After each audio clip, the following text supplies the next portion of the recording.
Welcome to This Explainer. Today, we're diving into a world of empire waist gowns, grand estates, and some serious social maneuvering.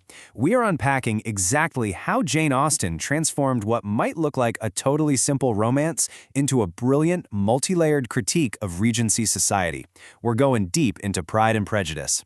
So, whether you've read the book a dozen times or just know the basic plot, you're going to see how Austen used everything from character quirks to the very letters they write to completely dismantle the social expectations of her day. Here is our agenda for today. We'll start with defying Regency expectations, move right through the complexities of marriage, look at social class and gentility, explore the harsh reality for women, unpack Austen's genius use of irony and letters, and finally, look at manners and moral order. All right. Let's get into it. Starting right off with Section 1, Defying Regency Expectations, the New Woman. Austen brilliantly sets up a total clash of ideals here. On one hand, you have the standard 18th century feminine ideal, someone compliant, strictly governed by rigid artificial conventions, and entirely motivated by securing material wealth. And then you have Elizabeth Bennet. She is the ultimate new woman. She completely defies convention. She turns down a totally secure proposal from Mr. Collins and actually refuses Mr. Darcy based on her own moral convictions. Remember when she famously tramps through 3 miles of muddy fields just to care for our sick sister? She prioritizes love over the absolute scandal of showing up with dirty petticoats. She balances emotion with reason, truly embodying the modern woman long before the term even existed. Ouch, right? Mr. Darcy's infamous early quote perfectly captures his initial, overwhelming aristocratic arrogance. When he dismisses Elizabeth at the Meryton Assembly with this line, he is entirely focused on her lower social status and his own elevated position as a wealthy, landed gentleman. This single, cutting sentence embodies the massive barrier of pride that he's going to have to tear down if he ever wants to achieve any real personal growth. And you know, that same pride really bleeds into how society measures a person's worth, particularly a woman's. Take Caroline Bingley. She displays all the traditional accomplishments, playing the piano, drawing, speaking modern languages.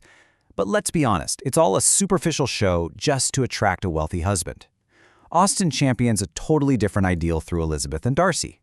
True accomplishment isn't about putting on a performance. It's about extensive reading, having a quick wit, and the genuine improvement of your mind. Austen is telling us loud and clear that mental cultivation matters way more than just being a pretty ornament in a drawing room.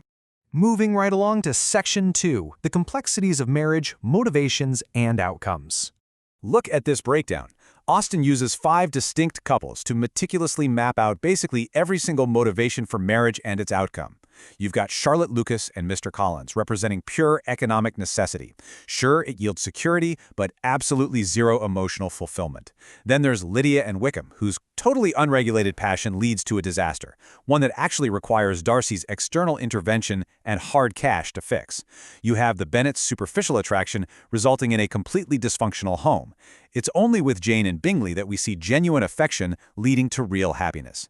But the absolute gold standard here? Elizabeth and Darcy. That is a union combining love, respect, intellectual compatibility, and yes, social stability. It's the whole package. Which brings us to Section 3, Social Class and Gentility, Social Barriers. The rigid class hierarchy of the time created massive invisible walls, but Austen introduces this really powerful concept of true gentility.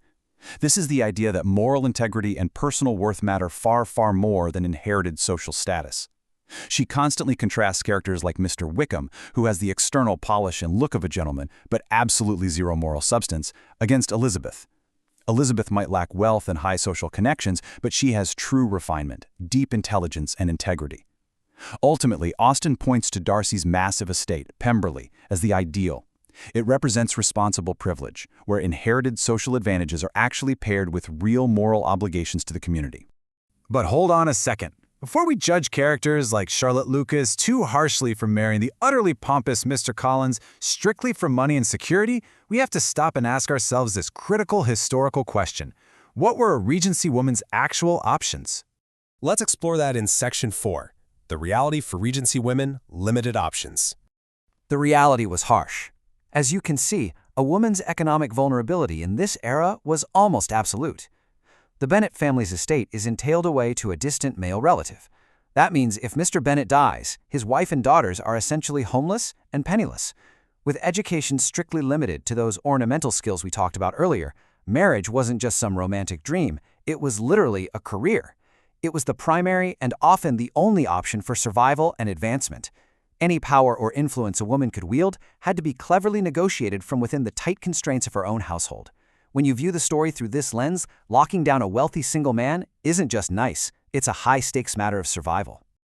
Now let's switch gears and look at how she wrote this in Section 5, Mastering Irony and Letters, Narrative Devices. Ah, there it is. You almost certainly know this famous opening line.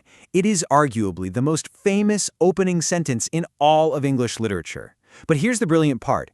It's actually a Trojan horse for Austen's sharpest literary weapon, her irony. This line right here is a masterclass in verbal irony. Austen uses the narrator's voice to ironically reverse the grim reality of a woman's economic dependence. Because in reality, it was the single women without fortunes who were in desperate want of a husband just to survive. By flipping the script and saying the wealthy man is the one in want of a wife, she sneaks a really harsh economic truth into what sounds like a lighthearted, almost gossipy social observation. It's incredibly sharp. Furthermore, the entire plot basically runs on situational irony. This is where plot developments completely invert our expectations. Think about it. The charming, incredibly well-spoken soldier, Mr. Wickham, turns out to be entirely deceitful and duplicitous. Meanwhile, the arrogant, excessively proud Mr. Darcy turns out to possess true nobility and deep kindness. Austen is constantly forcing both Elizabeth and us, the readers, to reevaluate who is actually a good person and who is just putting on a really good performance. And through social irony, she absolutely roasts the sheer absurdity of the strict class hierarchy. Just look at Mr. Collins's absurd, groveling worship of Lady Catherine de Bourgh.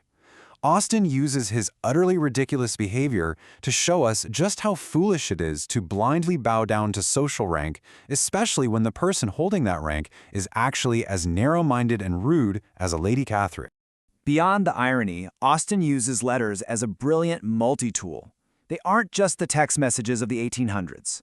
Darcy's formal, explanatory letter to Elizabeth is the absolute turning point of the novel, triggering her self-examination and growth. Jane's letters deliver important plot details while perfectly showing her restrained, gentle emotion. Mr. Collins's pompous letters, pure comedic satire. Lydia's incredibly brief, casual little note about running away to elope perfectly highlights her total lack of foresight. And finally, Mr. Gardner's letters deliver the crucial resolution about Darcy actually saving the day. Austen uses letters to drive character transformations and reveal exactly who these people are deep down. Finally, we reach Section 6, Manners and Moral Order, the Resolution. The ending of this story isn't just about a beautiful wedding, it's about moral order being restored to the world. Notice how Austen carefully ties up all the loose ends. Virtue, which is represented by Elizabeth and Darcy's immense personal growth, is rewarded with happiness and harmony. Vice, seen in Wickham and Rythia, is marginalized. They are basically banished from respectable society and stuck in a pretty miserable union. Most importantly, personal merit is shown to transcend strict class boundaries. Elizabeth is accepted into Darcy's ultra-elite social circle because of her character, proving that true gentility is about moral responsibility and intellect, not just old money. It's a really optimistic vision that fully validates personal development. But I want to leave you with this provocative thought to chew on before we wrap up. When Elizabeth Bennet marries the fabulously wealthy Mr. Darcy, securing this massive estate and total financial safety, is she actually conquering the rigid, unfair system of Regency society? Or, by finding her ultimate happiness within its highest echelons, is she just becoming the exception that proves the rule? Does her brilliant success quietly subvert the rules of economic dependence, or does it ultimately validate them?